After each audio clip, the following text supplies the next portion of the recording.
Hello friends, আমার চ্যানেলে সবাইকে স্বাগত। বর্ষাকাল, বৃষ্টির দিনে গরম গরম চিকেন পকোড়া খেতে সবারই খুব ভালো লাগে। আরাত্রিকারও খুব পছন্দ, তাই ওর জন্য আমি চিকেন পকোড়া বানাচ্ছি। আপনারা দেখে নিন, খুব সহজ উপকরণ দ্বারা বাড়িতেই কম তেলে মুচমুচে করে কেমনভাবে চিকেন পকোড়া বানানো যায়। আপনারা অবশ্যই বাড়িতে চেষ্টা করবেন আমার মতো করে। কেমন হয়েছে খেতে আমাকে কিন্তু কমেন্ট করে জানাবেন। আর আমার চ্যানেলটা অবশ্যই সাবস্ক্রাইব করবেন, শেয়ার করবেন। এবার একটু দেখে নিন কীভাবে আমি বানাচ্ছি।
এইভাবে ঢেকে দিলে খুব সহজে ভেতরটা সেদ্ধ হয়ে যায়।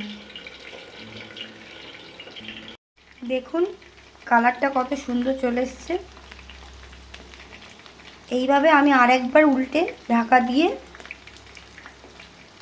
রেখে দেব। পকোড়া রেডি। বাইরে বৃষ্টি হচ্ছে। আরাত্রিকার চিকেন পকোড়া খুবই পছন্দের, তো ওর জন্যই আমি পকোড়া বানালাম।